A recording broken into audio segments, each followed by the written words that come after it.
이 본문의 배경을 좀 이해를 해야 될 것 같습니다. 금송아지 사건 이후에 다시 십계명을 받고 백성들에게 모세가 당부한 거죠. 일종의 설교 명령이기도 하고 그 핵심은 하나님 말씀대로 살라는 겁니다.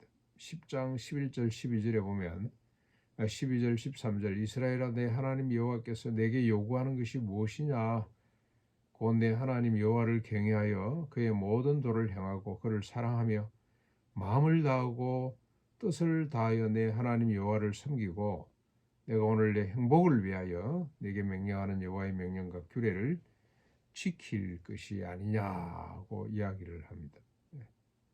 그리고 이제 스토리가 계속 진행됐다고 보시면 되겠습니다. 15절부터 18절까지 일전에 백성들이 요구한 것처럼 출애굽기 20장 신명기 5장에 보면 호렙산에서 하나님이 직접 불 가운데서 말씀하시잖아요. 그때 백성들이 너무 두려워서 주님이 또 접근도 못하게 하셨지만 너무 두려워서 떨었던 그래서 모세는 보이지 않고 시간은 가고 그래가지고 이제 금송아지를 만들어내고 야단 법석을 떨었던 그때를 생각하면서 그때 당신이 우리한테 전달자가 되어달라. 하나님을 직접 우리가 대면할 수가 없다. 그렇게 요구했던 것처럼 그 요구의 정당성을 인정한 여호와께서 말씀하신 겁니다. 모세와 같은 선지자를 세울 것이다. 여기 한 선지자라고 되어 있는데 그냥 한 선지자보다도 선지자를 세울 것이다. 그렇게 해석하는 것이 옳을 것 같습니다. 그러니까 계속해서 모세와 같은 중보자, 하나님과 백성 사이에 소통하는 선지자를 세우겠다는 뜻이죠. 그러므로 그의 말을 들으라.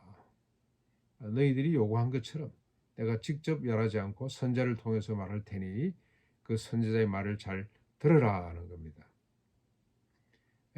내 말을 그의 입에 둘 것이며 그가 무리에게 말할 것이다. 여호와가 이렇게 말씀을 했다는 거죠.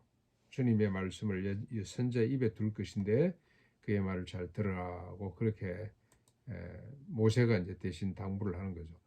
그러면서 19절부터 22절에 보면은 만약 내 이름으로 전하는 내 말을 듣지 않으면 벌을 받게 될 것이고 대신에 만약에 내가 전하라고 명령하지 않은 말을 제 마음대로 주의 이름으로 전하든지 다른 신들의 이름으로 말하는 선지자가 있다면 그는 반드시 죽임을 당할 것이다. 백성들의 책임은 선자의 말을 듣는 것이고 선지자의 책임은 백성들에게 하나님의 말씀을 그대로 전하는 겁니다. 백성들이 듣지 않으면 벌을 받게 될 것이고 선지자가 하나님 말씀을 전하지 않고 자기 마음대로 찌끄리거나 아니면 다른 신의 이름으로 전한다면 그런 죽임을 당하게 될 것이다 하는 겁니다. 듣는 자도 전하는 자도 책임이 막중합니다. 그렇죠?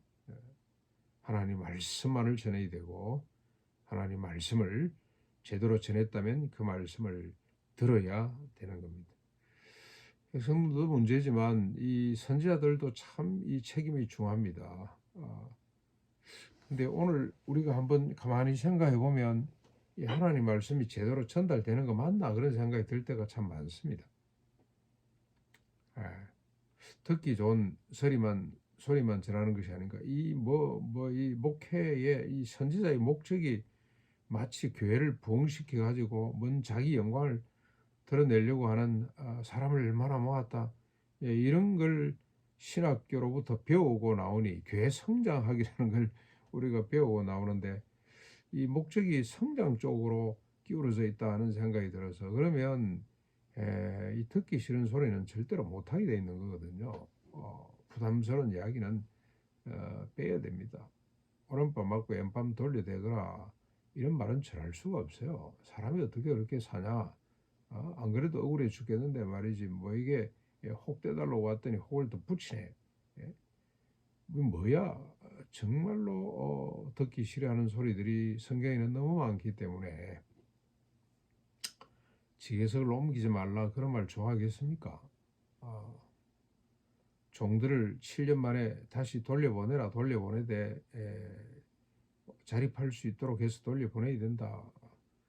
그 요즘으로 치면은 뭐 사장님들이 들으면 아주 부담스러울 것 같아요. 직장 조업원들을 뽑아서 직장 생활을 하게 했다면 7년이 지나면 독립해서 자기가 사장이 될 수 있는 수준으로 만들어 놔야 된다 이 말이거든요. 그 말입니다. 그런데 요즘 사람 불러 쓰다가 조금만 사업이 잘 안 되면 무조건 잘라버리잖아요. 이래가지고는 사람들이 불안해서 살 수가 없는 거죠. 하나님이 율법을 주신 목적이 뭡니까? 너희들의 행복을 위해서 줬다 그랬잖아요. 모세가 지금 증언을 합니다. 하나님께서 나를 통해서 600일 세 가지 명령을 주신 것은 너희들의 행복을 위해서 준 것인데 모든 인간이 행복하게 살도록 하는 것이 그게 하나님의 뜻이지 않습니까? 하나님 말씀의 핵심이고 예. 그런데 그 말씀을 제대로 전하고 있나 생각을 해보면 참 두렵기 짝이 없습니다. 그런데 또 만약에 선지자가 전하는 말이 이게 참인지 거짓인지 알지 못할 경우에 어떻게 해야 되냐. 여호와의 이름으로 말한 일에 정음이나 성취함이 없으면 이런 여호와의 말씀이 아니라 뭔가 열매가 없으면 여호와의 말씀이 아니라는 거죠. 그 선지자가 제 마음대로 한 말이니 그를 두려워하지 말거라 안 들어도 된다는 겁니다. 성취함이 없다면 뭔가 결과가 없다면 이 말도 참 두려운 말입니다. 오른밤 치고 왼밤 돌려대거라 그렇게 살았는데 아무런 성취함이 없다면 그게 무슨 능력으로 나타나지 않는다면 하나님 말씀이 아니죠. 그런데 여러분 한번 보십시오. 용서하고 대받아치지 아니하고 사랑으로 그를 품고 그게 성취함이 없습니까? 이런 것 실고 용서하거라. 용서는 사람 살리는 일입니다. 개인적으로도 그렇고 우리가 뭐 국가적으로도 그렇고 용서해야만이 사람이 사는 거죠. 만약에 우리에게 원한진 사람이 있는데 그를 용서하지 아니하고 그 분노, 안갚음 그리고 섭섭함을 마음속에 가지고 산다면 이 사람이 행복하게 살 수가 있겠습니까? 병 들어가는 거죠.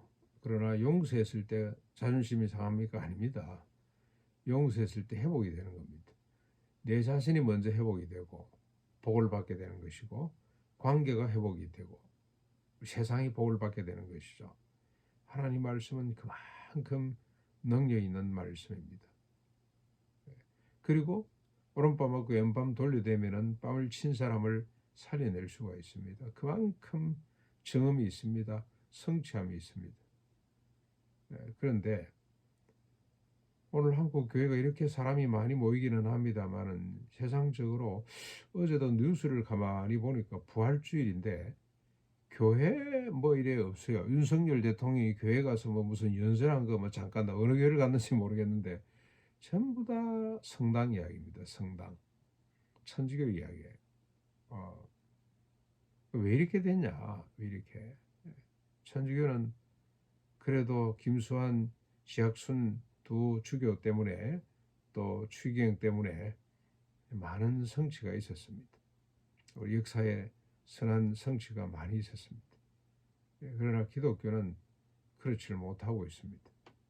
정치적으로 권력을 가진 자들과 결탁을 해서 뭔가 힘이 있어 보이는데 전혀 성취물이 없습니다. 지금 현재 개인적으로도 그렇고 우리가 사회적으로도 그렇고 이 복음의 성취가 별로 없어서 회기처분 당하기 직전이라는 생각이 듭니다.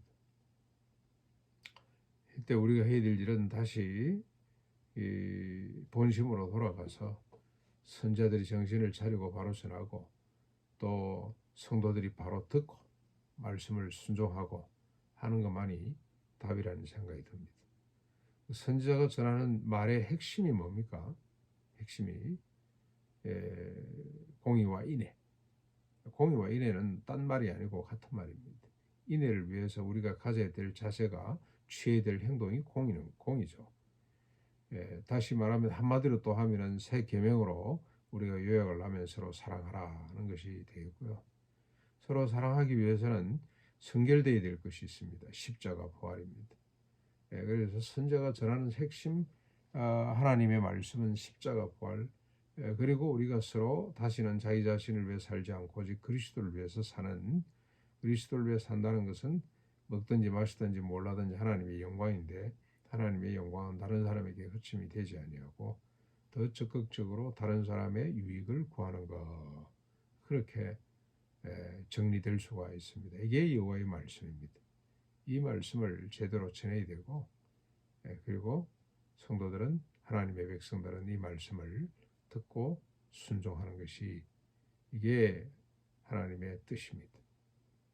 그래서 우리가 행복해지고 개인이 행복해지고 세상이 행복해지는 그런 복을 받게 될 것입니다.